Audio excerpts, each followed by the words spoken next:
Good afternoon, everyone, and welcome to today's panel discussion on inclusive technology, art design, and innovation for accessible community. I'm Chen-Xi Lei, and the program lead at the ALT Alliance. I'm excited to be hosting this important conversation in partnership with NYC Design Week. And NYC Design Week celebrates the intersection of art, design, and innovation. And today we are contributing to that conversation by exploring how inclusive design can create more accessible and inclusive space for migrant communities. And here's our quick look at the today's timeline for today's section. So there will be 5 minutes introduction and 40 minutes presentation for panelists, 10 minutes Q&A question at the end, and 5 minutes closing remark. At ALT Alliance, our mission is to empower marginalism group, particularly young children and seniors, through create initiatives that integrates multicultural experience, art healing programs, and community advocacy. This panel directly aligns with our mission as we explore how art and technology intersect to create accessible, inclusive space for all communities. We are joined by an incredible group of panelists who are leading the way in combining art and technology to drive social impact. I'm so excited to hear their insights and the innovation solution they are using to create a more inclusive world. Our panelists, including Christine Wu, designer technologies at DEPT, Harbor Beckmore, geographic designer and founder at Tap, Tong Wang, senior visual designer at Amazon Web Service, and Meihe Wu, 3D artist, technological art, and CG grooming specialist.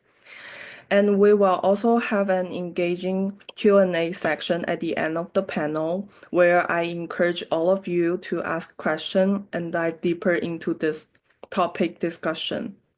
Please feel free to use the chat to send in your question, and I will do my best to get to as many as we can in the times allowed. So let's get started to our first panel. It's Christine Wu. Christine Wu is a concept-driven digital designer who turns complex ideas into playful, engaging narrative. As a designer technologist at DEPT, she has craft digital experience for Twitch, eBay, Nordstorm, and E-Trade. Grounded in STEAM, art, and design, Christine approaches every brief with rigorous research and cross-disciplinary curiosities. In her personal practice, she proposes scientific and social culture question and using art and design to intervene reimages and challenging our shared reality. So Christine, you can start your presentation now. See if your share screen is working. Yes, just give me 1 second. Yes, no worries. Screen. Let me know if you guys can see it. Oh, sorry. No worry. Were you able to see it? Yeah, we are able to see it, but not the PPT. Yes. Wait, here. Okay. Yeah, there you go. Yeah. That was so embarrassing. Sorry. Um, so hi everyone, my name is Christy. So this is the cover of my website. That's why it looks like this. It's actually a Hinge profile. But we don't need to dig into that. So to start with, I'm Christy. I'm a digital designer, really passionate about smart, fun, and sometimes silly design. I'm currently a designer at Dept. I focus mainly on social media design and creative automation there. For my freelance work, I focus is more on web design, branding, and creative tech in our direction. And at Twitch, we mainly develop social campaigns for them, and these are the social assets I created for Twitch account. We also do a lot of AR lenses based on different type of events they have. Um, and I on the side, I also do a lot of web design, and this is the most recent project I did with Wix. It's a website um, that features a scrolling animation with Wix editor, and the idea behind it is how the language shifts our perception of time and space, and combining that with scrolling animation. So every single scroll, different text will come in using the animation features that I already built with Wix Editor. Um, but it's really fun because it's kind of combining the science of language with web design. And so just go back a little bit. I actually started as a visual communication design student at SAIC. I did a lot of posters and editorial and book design back then, but I always feel like there's a little bit of disconnect and something is missing, and I think I really crave to design something that is a little bit more interactive, um, and which leads to this project, the Cultural Landscape Foundation rebrand that I did in my senior year. So the Cultural Landscape Foundation is a foundation that advocates on the preservation of cultural landscapes. So the brand identity is inspired by cultural landscapes, which are artificially constructed. So usually they're very geometric. And so with this brand identity, I want the look of it kind of reflects the idea. So I invented this system called Typescape. So every single letter is a different shape when you combine it together. So it depends on the text input, you will create a different typographic landscape. And the logo of it, and the logo is the abbreviation of the Cultural Landscape Foundation, TCLF, and combine it together to create that logo. And also depends on um, what kind of, and also create the software where you can just type in all different kinds of letters and it will show the Typescape where you can download and use it as use it for a different design usage. And on the left is how you can use Typescape in different scenarios. For example, business cards, because every single person's names are different. So you can have um, a different business cards, but they all look visually consistent within the same brand. And on the right, they also have different sub-programs. So I just use the same methodology to create sub-program logos for them as well. This really leads me into wanting to create design that combines with technology, where I actually went on and study media design practices at our center. So this is a project that I did there, one of my first projects. So it was actually inspired by Fire Festival, if any of you know it. So it's a music festival that actually didn't happen. So just inspired by that, I created this um, music festival on Animal Crossing and stream it on Twitch. So all the characters are actually hanging out in the green room. But on Twitch streaming, like I kind of layer it with a lot of visuals so it looks like they're actually having fun at a festival, but actually they're just hanging out in the green room. It's a commentary on social media. A lot of things don't necessarily need to happen. Um, so it was just like a fun experiment that I did, which actually helped me land the job at that to design social media for Twitch, ironically. Um, and this is another project that I did there. So I investigate the idea of microbiomes. So based on your microbiome, you can actually find a lot of, you can actually see your physical and mental conditions just based on your microbiome. So people with depression actually have a different microbiome compared to people with a healthier mental health. So in this comic strip, I imagine myself as the micropsychic, where I can see and analyze people's microbiomes. I'll collect people's microbiome from their fecal matter and turn that into ice cream toppings and share it with people. So yeah, these are the type of work that I do. A little bit weird and out there, but it's I like combining really out there scientific facts, but with design. Just make it a little bit more interesting and more accessible. Um, and what I found, like challenges in design and technology, art and technology in general, is like tech has a higher barrier to entry. So it just feels like it's so hard to actually understand what's happening in this world, and there are also like overwhelming amount of options. Like if you want to design with technology, you got 3D, you got AI. They're just like way too many options. But what I found is that actually just um whatever that interests you, just dig deep and investigate. You can always do that with a lot of free resources online, and the free resources are actually the best resources because we can actually build a community around them, and people will like, create different tools in order to use those resources. And that's what I learned throughout my journey. Just like the free things are the best things. um and another narrative that I found is like not all tech should be big tech. Technology sometimes people when it comes to technology, it doesn't just equal consumer devices, but that's narratives that the industry has created. And technology also invents needs, but we not all of us need to live in metaverse. So I I think I have this like a little bit ambivalent relationship with technology because I don't want people to abuse it, but at the same time it creates a lot of conveniences and we live with it. So it's really about finding the balance. And I really want the technology to serve the community's actual needs. And that really leads to the last project I'm gonna introduce. I actually created this project with my design partner.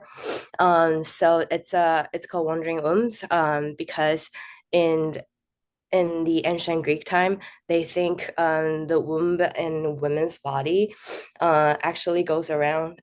So we just like inspired by that, we just create this community called Wandering Wombs, and it actually shares bite-sized information about menstrual cycles. Since we actually learn about menstrual cycle in biology classes, but it doesn't really apply to our own living experiences. So kind of want to bridge the gap between that. And we have a social media that shares all kinds of bite-sized information about menstrual cycles, like when the first female astronauts went into the space, NASA actually offers her 110 pounds because they thought she would need 110 pounds with one cycle. So it just kind of it's funny. We have like all kinds of information there, and we also create a website that talks about everything menstrual cycles. And it's a passion project of mine. Just kind of want to share useful information with web technologies. And so the last bit is how the institutions can help in this space. I think more grants and open calls are always helpful, and collaborate beyond schools. I feel like a lot of institutions want to collaborate with students, but they don't want to collaborate with working professionals for some reason. But this is just what what I'm hoping for. Like a lot of people are actually making really useful projects, and also don't ignore the non-priority issues. For example, menstrual cycles aren't always not the priority issues, but that's what every single menstruating individuals are experiencing every single day. Um, and also the last idea is that designers are actually image makers. We're rebranding experts. We know how to change people's perspectives through design. So this institutions could really use our help in that term. And last but not least, the medium is a message by Marshall McLuhan. What I go by every day. And thank you so much. Hey, thank you, Christine, and thank you for sharing your insight. And it's so fantastic to hear all of that what you have. And then I really interested in the anime making. That was so incredible. And so let's move to our next panelist. I'm so excited to introduce our second panelist, Harper Bigmore. Harper is a geographic designer who graduated with a master's degree in art design from the School of Visual Arts in New York City, which said a little about the quality of his work and much more about the size of his student loan debt. He runs that tab, the tab fund rail that makes fun for little old ladies who want to make matching shirts for mainly reunions and design the typeface for multi-billion dollar companies. So, Harper, do you want to share your screen? Yeah, totally. And my audio's good, yeah? Yes, everything is good. Awesome. Cool, cool. So let me full screen this bad boy. Ah, I'm starting at the end. A preview of everything really fast. Hope you enjoyed. Okay. So starting just to introduce a little bit about myself. This is me and my wife a couple years ago. We decided it would be a fun thing to shave our heads together. So we buzzed our heads together, and I want you to know that we are not in a cult. We just like the fashion of it. So there's that. My presentation is going to be a little bit of a story at the beginning, very short, and then kind of a few isms that I have learned centered around how technology has allowed me to start a business, which uh, the business has allowed me to really come into my own as a designer, create things I love to make every day, and remove barriers of my time, barriers of accessibility, location, things like that. So jumping right into it is going to be businessy, a little designy, but mainly businessy. I'm like an all right designer and an all right businessman, but few people are the two things together, so that's what I'm talking about. All right. Okay, so a story. The year is 2020, and my bank account is negative $10,000. And I know this because my actual bank account was $0, but my credit card, which had a $10,000 limit, was maxed out. I went to the grocery store to try and buy groceries one day on the credit card, and it was maxed out. I couldn't do it. I had to embarrassingly put the groceries back and walk home with no food until a couple days, and hopefully I make some money. That was 2020. But besides that, I hated what I did for work. Yes, I was working in design, but I was mainly creating ads for Facebook that convinced people to buy something they really didn't want to buy. It wasn't fun. That was 2020 for me. So fast forward to where we are today, 2025, and my bank account is $1,200 or 1,000, no, $120,652.41. I checked on it. Um, and in this presentation, I want to be really transparent with numbers because I wish somebody would have told me, and I wish that people would be more open with this is possible, this isn't possible, this is what to expect, this is not what to expect. So I'm gonna be super transparent with the numbers. So that's what it is. I don't say this to be like, I'm rich. I say this to be like, this is something that is doable for, me, a small town kid from the middle of nowhere, for really anybody. So besides that, I love what I do for work every day. I love designing typefaces, drawing letters, and I do that every single day. That's 90% of the work that I do. So awesome. So let's see. This is my personal philosophy. The best way to make sure that you can do what you love every day is to start a business doing what you love every day. It's hard to have like your work and your hobbies, but if you can make it one and the same, you'll always, be doing your hobbies, be doing what you love. So that's what I'm talking about here. Besides that, I do believe that business is, especially for creative people, a tool that can be used to um, just remove so many barriers. And I'm also going to tie in how technology makes this possible. So we're going to talk about 3 isms. Isms are just kind of weird things that I say. Number 1, no one buys milk on a beach. How many of y'all been to a beach?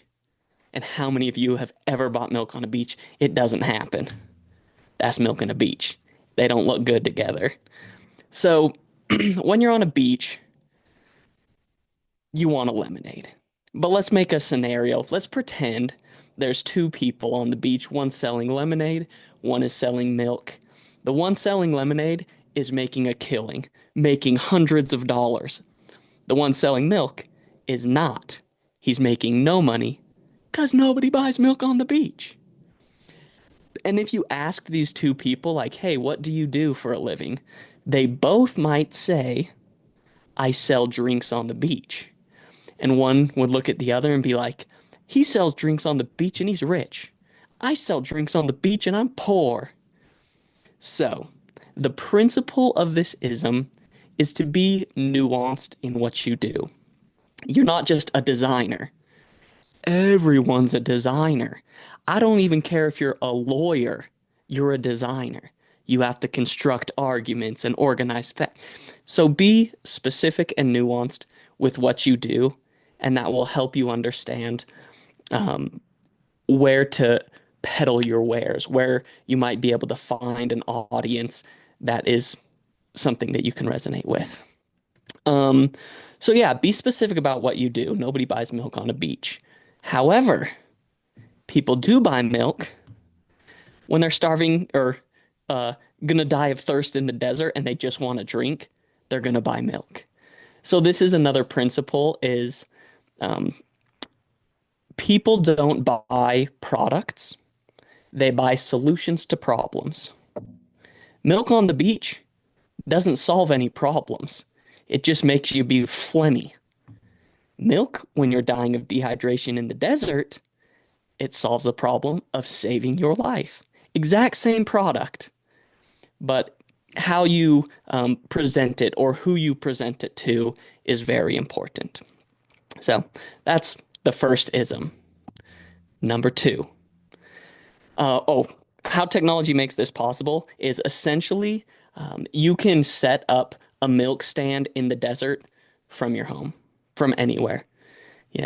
When I sell fonts, I don't sell them, in the physical world. I sell them on Creative Market. You work for them, Etsy, Monotype, Envato Elements. There's all kinds of places that you will be able to find a community that resonates with you because of the beautiful internet. Okay. Ism number 2, 99 is the new 100. So this, I'm going to tell a story, again, being transparent with numbers. This is a typeface that I'm very proud of. It took me about a month to make. I put it on Creative Market. It did 0 sales, and I made $0. There's a proof down here. Wow, 0 sales. It's terrible. Okay, however, my screen's freezing a bit. Boom. This product right here, this took me a few hours to design.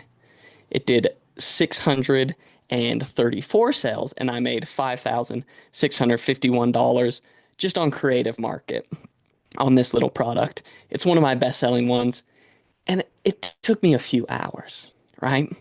So it kind of follows this principle, the 80-20 principle. This is what I have found. If you make 10 things, 2 of them might be good if you're lucky. 8 of them are going to stink, according to people, everything you want to make, what you think is good, that's why you make it. But generally, things land about 20% of the time. So when I say 99 is the new 100, designers will understand this right here. It will take you about an hour to get a design 99% there. It will take you another 10 hours to get it 100% there. And that last 1% doesn't really matter. It's all a matter of taste. So I would encourage, if you are a designer wanting to start your own thing, start a business, is not settle for like poor quality. Give it 99% effort. Spend that time, but don't spend the extra 10 hours getting it to 100% because you just don't have time. And 99% of people don't care if it's 99 or 100%. All right. And technology makes this possible because the speed of learning, crafting, and publishing and getting feedback is so fast. You want to learn anything? YouTube, ChatGPT. The tools to craft things, beautiful nowadays. And then publishing and feedback, you'll be able to turn your 99% into everyone else's like 110% very rapidly if you only focus on 99 instead of 100. And then the third principle, the third ism is don't kill your darlings, give them away. Another story here is this is a typeface that I made, and it is definitely my favorite typeface I've made up until this point. It's called Lastic. And when I made it, I was like, I'm going to give it away for free. It's my very best work, and I'm going to see what happens. And I gave it away for free in exchange for people's email. So maybe that's not free. I don't know. It's not money though. So people gave me their email, and now I have an email list of about 16,000 people. I was generous with the work I made. It was my very best work. It was my darling. And because I was generous with that, I now, have this community of 16,000 people who every time I release a product, they can see it, I can tell them about it. And just some math, you don't have to really follow along with the math, but if I release a new font that costs $120, if I send an email to 16,000 people and only 2% of people open and click that email, that's 320 people. Now, if those 320, only 2% actually buy the font, that's six people. So that's $720 in one day. And that's not a bad gig. So don't kill your darlings. Give them away for free. Be very generous with your work, and your community in return will see that generosity and want to reciprocate.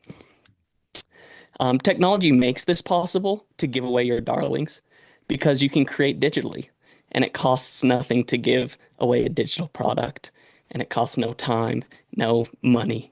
So give things away. It's a good gig. Like Christy said, the best stuff is the free stuff. And yeah, that's pretty much it. I think that was about 10 minutes, Yeah, and hope you enjoyed. And that's that.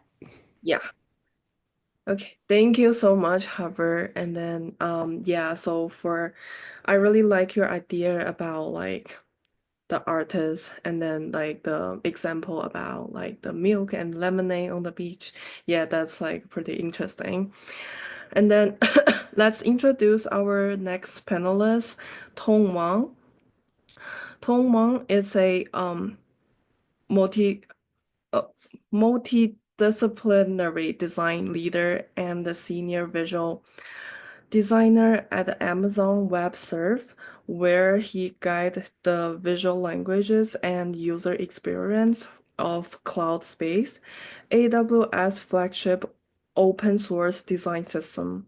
Tom's diverse professional journey, including crafting immersive retail experience for luxury fashion houses, such as LVMH and Christine Louboutin, demonstrating his key ability to blend creativity with commercial strategy.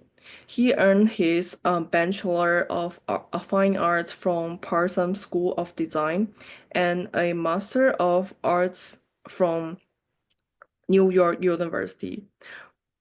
Merging artist sensitivity with strategy insights, he involved the innovative packaging design for Lady M, garnered acclaim for Vogue Taiwan, and earning recognition as one of the year's most compelling packaging concept.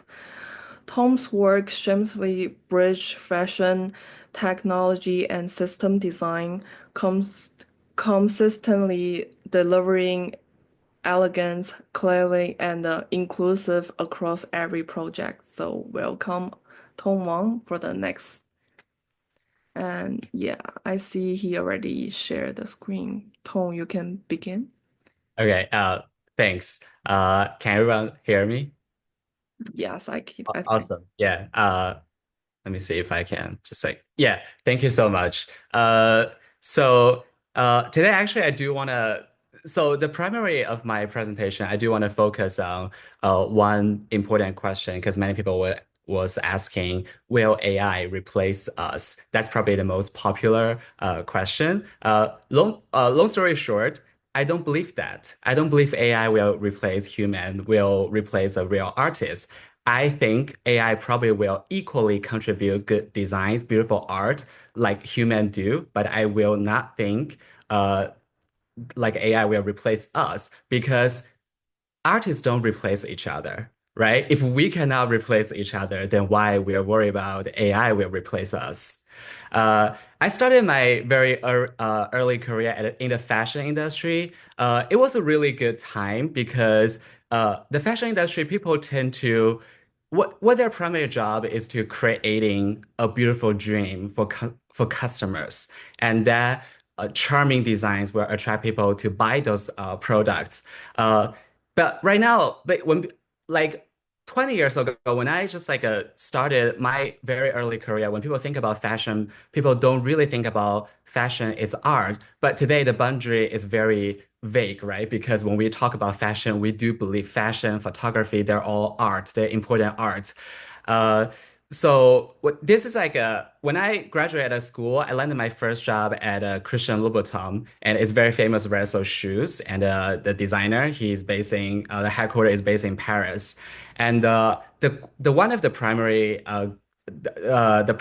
brand identity for Christian Louboutin is whimsical. This was actually original, like a digital drawing from himself, the designer himself. So my job there, basically just like use Illustrator and Photoshop to reorganize his drawings and make them become a pattern. So this is like I'm sure like designers are interacting with technology every day. So this is like a very early how we interact with technology. So technology can contribute to make our designs become products, and then we can sell these products. And most importantly is when you see your pattern be worn by like a celebrity, you just feel like, wow, this is so cool. At your very early career, when someone pay attention to your design, you just feel like very grateful. You just feel like, wow, this is a very good beginning. And then I finally got a so what I after I left the Christian Louboutin, I was very lucky because when you work in the fashion industry, you produce a lot of like a packaging. I had an opportunity to create very good relationship with like these vendors and suppliers. So when these Chinese suppliers, I used to work with them in the Christian Louboutin, and they reached out to me. Of course, they're based in China. They were like, "We're looking for a designer who can speak both Chinese and English, who can represent us to communicate with our American clients." And the and basically it's a sales job. But what I was like thinking about, why would I take a sales job to represent a Chinese company to sell our packaging with local team in New York is because I do believe this opens many doors for me and build more like connection with me. That's the reason why I get this opportunity at Lady M. So I just know when you are young, being ambitious is a really good thing because you need to sell yourself. I always feel like I'm a salesperson. I'm selling myself, selling my art and designs. When I met the local like cake boutique with Lady M, they were like, we're looking for a designer design the packaging for a moon cake. I was like, oh, I can do the design. Let's do it. And then I brought like a bunch of different designs to them, and they selected this one. And this one, because my there's an interesting story behind it, is because the clients were being very generous. They were like, don't worry about budget, just go crazy and be creative. We want our customer to see some packagings they never see in the marketing before. We want to see something brand new. But I need to mention about my major when I was at Parsons School of Design. I was actually majoring illustration and also animation. So for animators, zoetrope is not a very fresh idea. But for customers, maybe people who are not familiar with the animation industry or zoetrope, this is a very brand new idea. So it turned out was a huge success. Like we sold out like 40,000 boxes in Asia and also North America in 1 week. And this is a result. Like if you find the body of the box, you will see the bunny is like jumping around. And after that, I'm finally tired of being a salesperson, and I realized, my dream is still being a designer. I want to create something really beautiful. And then I landed, and that was a transition. When you live in New York, you do feel a little bit lost sometimes because there's so many voices, so many different trendy design stuff. And 2019 was also the time everybody was talking about UX design. And the moment I just feel like, if you study history, you have this kind of intuition and the sensibility, a new era is coming. Because the moment everybody was talking about, I want to become a UX designer, even my lawyer friends and architect friends, everybody was like, I'm gonna change my major and go to study UX design because it's very trendy. And I feel like, why not? So I feel like I go back to school. I was majoring digital media design, cognitive science, and UX design. And I landed at a Twitter, started continuing my journey. When I was working at a Twitter, basically my job is very simple, is designing all these like UI screens. And also basically this is all this like screen is like a Twitter advertisement. The job is very simple, improve the UI and let our customers could be local business. Some of those customers are like a very big business, very large businesses like a Uber, like a like a those brands, like a Uber, whatever, and they will use our program to like post their advertisement on their official Twitter account. And I also participated at some project on the side. For example, we have this gigantic like commercial advertisement. We use them on the large screen on the highway, on the large screen in the like a Times Square or something. And I want to talk about this a little bit is because I was not traditionally come from a graphic design background.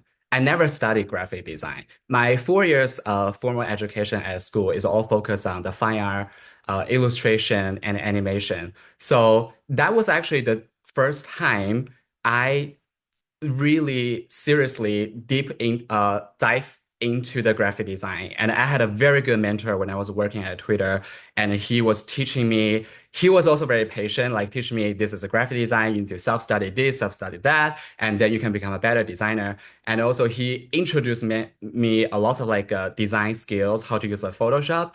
And then that was the first time I realized there are some shortcuts you can deliver good design. For example, using filter. So when early Twitter's brand, we apply a lot of filter and also cut out the background and put them together. And eventually you get some like really cool effect. And then I apply this type of like technology into my next freelance object. This is a NFT project. I work with like a Marilyn Monroe team. And I have this really fancy Chinese friend. They bought copyright from the Hollywood and they want to use Monroe's portrait to create this digital, like a 3D images. And then I used what I learned from Twitter to expand this project, and we recreate the brand identity in order to attract more people. We want to give a little bit classic. So basically, if I use what I learned from Twitter and I directly apply them into this new project. The last one is my current job. So my current job, actually, I'm a senior visual designer at a cl AWS Cloudscape design system. And because due to the copyright, the reason, because AWS is very, very highly like careful when we introduce our designs. So if you're interested like a Cloudscape, please like Google AWS like Cloudscape design system. It's an open source, and if you go to the website, so you can see what I'm doing every day, and also what my team is doing every day. But this one is more like a marketing project that everybody has already saw this design, because last year Amazon spent a lot of time to rebranding our brand identity. And so the new design, the new style you see here is basically the new logo, the new fonts. We changed from the Amazon Amber to Amber Modern, and also a new style. So you see the shapes has been totally changed, and also the company want to become more modern and fresh. And before I joined AWS, I spent a half year at a marketing team to understand what Amazon customers want every day. And this is a really good experience, is because most of us, we know Amazon have primary customers, which is us. If you shop at Amazon.com, you're Amazon's customers. But however, my customer was actually like a business sellers. Many local business owners or like big companies, like for example, recently, Saks, like Fifths, and also Estee Lauder, they just joined Amazon.com. They're also our customers. They use Amazon.com to sell their products. So basically, my job is going to interview different kind of small business owners, how they use Amazon.com to sell their products. And also we created like an educational content for our Amazon sellers to sell their products. And for example, this one is like this project was like happened last year, and during the National Veterans and Military Months, like we interview our Amazon sellers who have this background, to interview them how they sell on their like a Amazon account. And we also generated a little bit of graphic design content. This is actually like what uh Harvard just introduced. This is like the job he was mentioned. Like we are creating this like a small commercials to attract our customers to learn how to sell on Amazon.com. But if you're interested, please let me know. I have some many knowledge and information to teach you how I can help you to successfully become an Amazon business owners.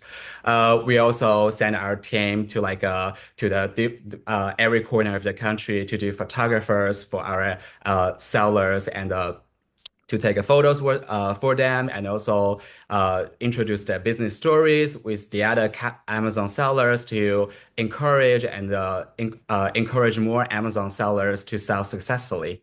And of course, we also do video. And yeah, last one. This is the photography I participated last year, because end of the year we have this like a fall like a Christmas like a theme like a photography, and the company has been made a lot of effort to rebrand ourselves. And last year, almost like a year and a half ago, we have this brand new photo studio based in Brooklyn, and in the Williamsburg. Right now, we have our own photography team to create and recreate all the photographies, and working with a group of people to deliver the final photography was really what was really cool project, and also it's a good opportunity to learn from people. And that's my presentation. But the core, I want to use my presentation to share some of my like very personal opinion about design and also technology, which is I feel like I think our societies keep changing every day. Like during different time, different design style was more trendy, different like some like a different kind of technology probably will also reshape how you design.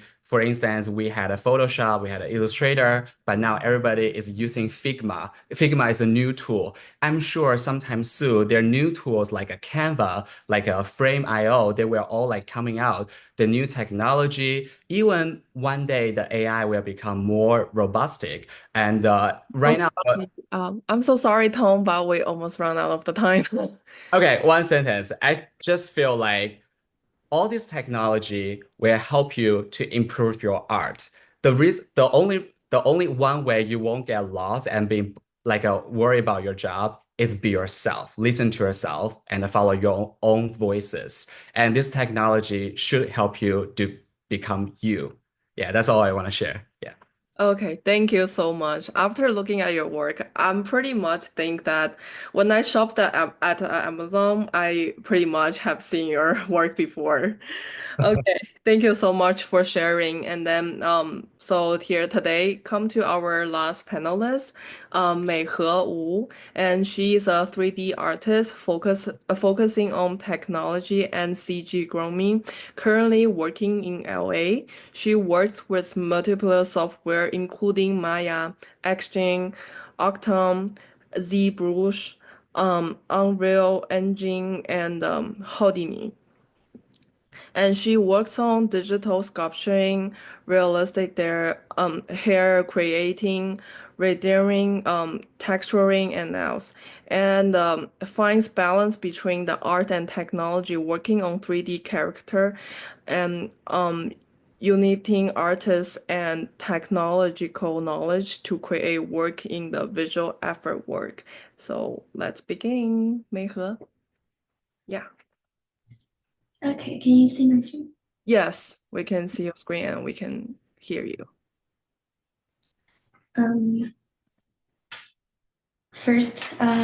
So today I'll just focus on some of the 3D industry technologies and some of my personal work journey started from inspiration about myself.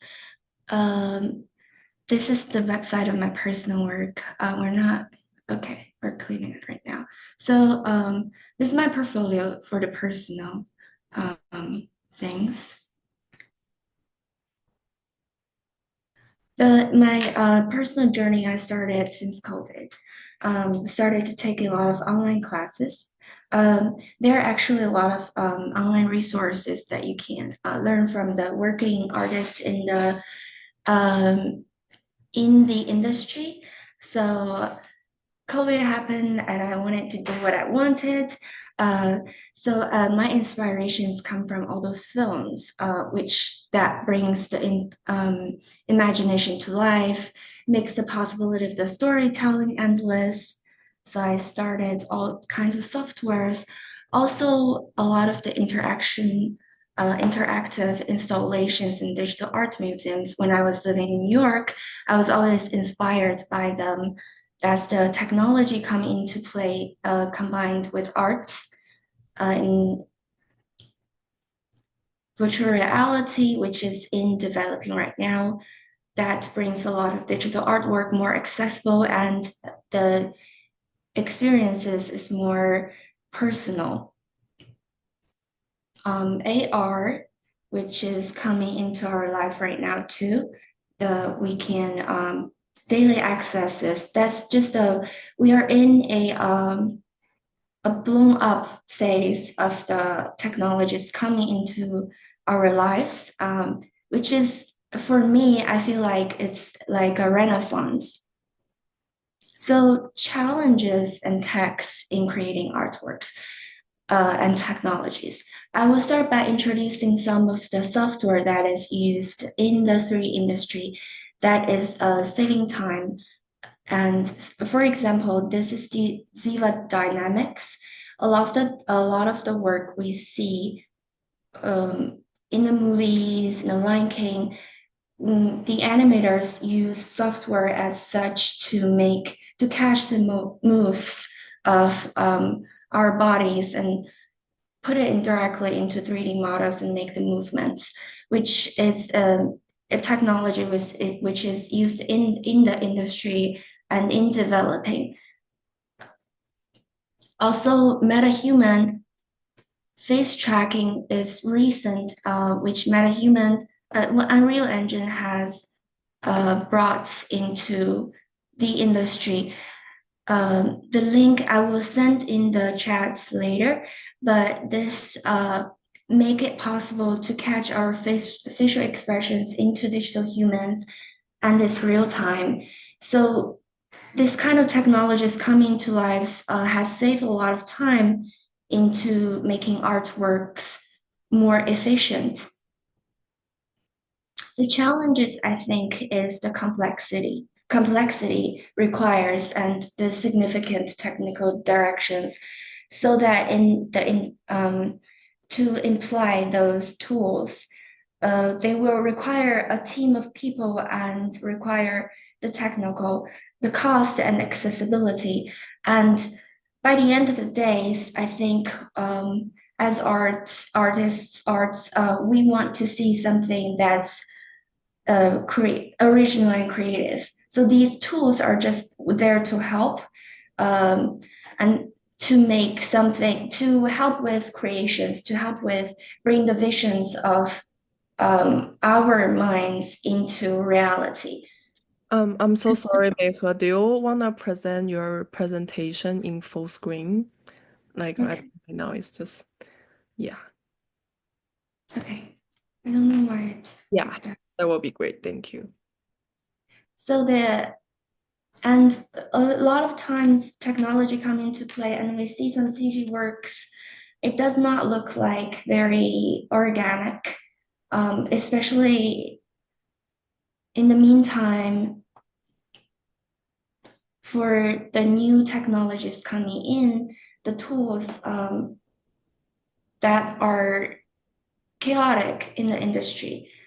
But so in the phase that a lot of new things coming in, last year, ZBrush, which is I use for work for sculpting, digital sculpting, they introduced something that's a ZBrush on iPad, which is a great thing because artists use desktops to work.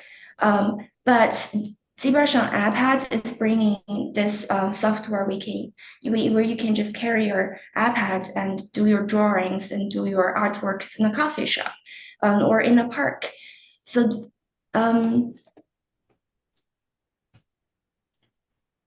the emerging technology combined with the art, some things such as 3D printing, which is they can bring what is created in the virtual space into real life. Even though art that is in a virtual space is great, we go to theaters to see a movie, but we still would like to have some sculpture that is handed in our physical space, that is touchable, that is traditional. And I agree with Tom. It's never going to be replaced. The artist and essence of art. We always want something that's man-made. And human eyes, they're so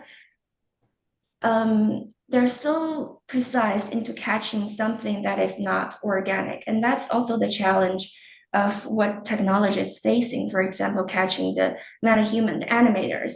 Those how much ever technology develops, we still need animators that say, okay, this is organic, this is what we want to be, and the other ones we don't want.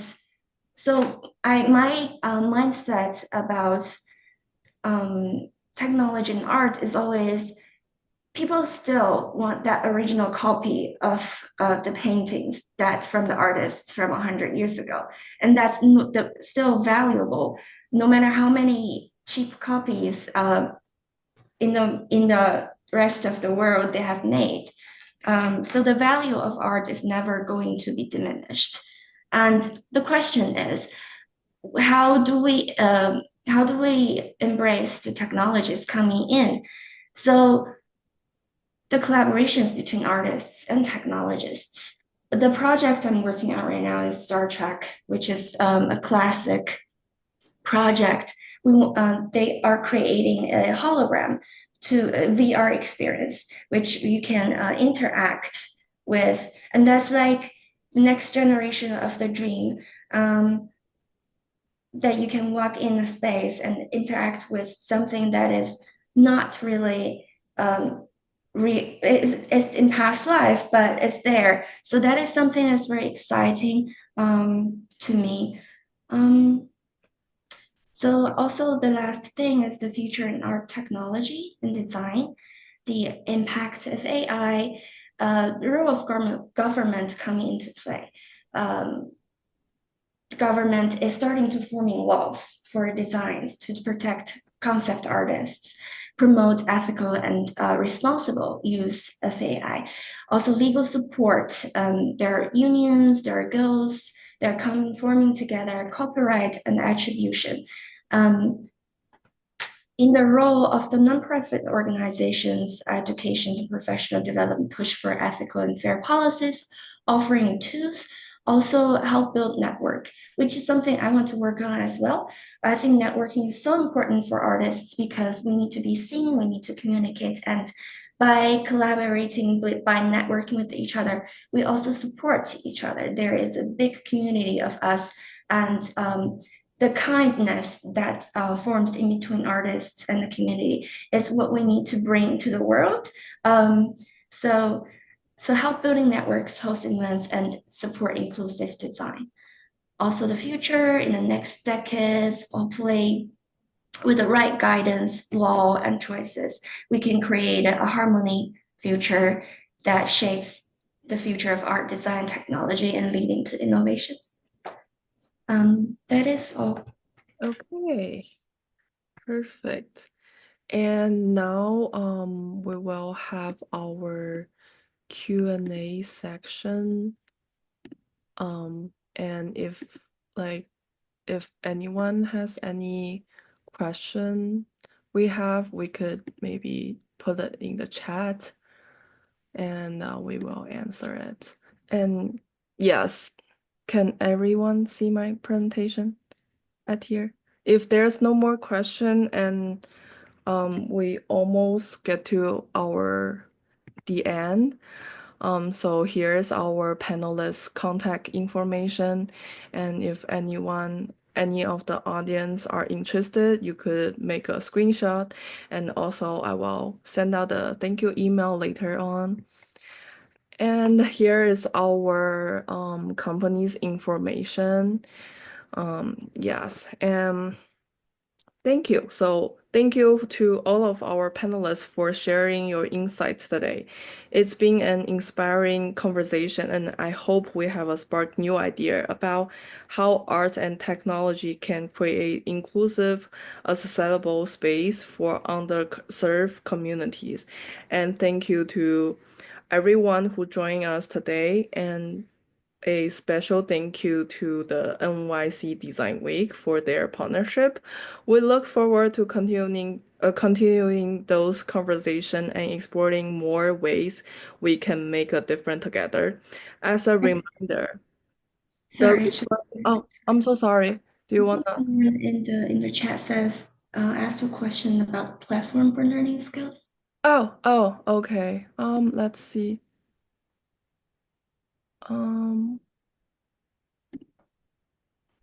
Oh, yes.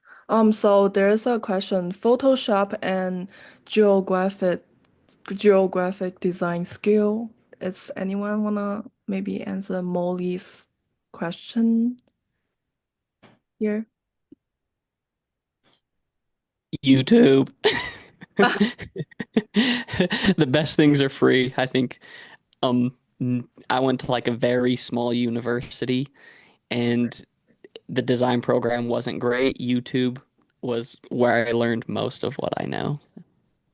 I think if you search, there are some art, like look for some graphic design artists that their works you like.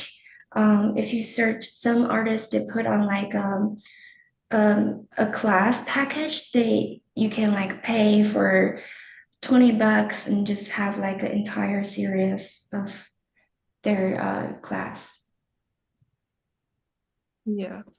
Just want to add also TikTok is super useful. I know people hate on TikTok, but I actually found a lot of like TikTok tutorials very useful, and they use very creative ways to make design as well. Because I think a lot of artists also do a lot of tactile design. They would like scan real life objects and like turn that into a Photoshop posters, and I thought that was really fun. So yeah, TikTok is a really great resource platform as well. Yeah. Any other question for our audience? Yeah, I think Molly say thank you. Okay. Yeah, I think maybe that's it for today. And then so at the end the recording of today's discussion and all of the panelists' contact information will be available on ALT Alliance event website. And please feel free to check it out and have a good day. And I hope we could see you guys maybe in the future events. Okay, thank you. Nice to meet you all. Thank you. Thank you so much, Good to guys. meet y'all. Later. Okay. Bye bye. Mhm.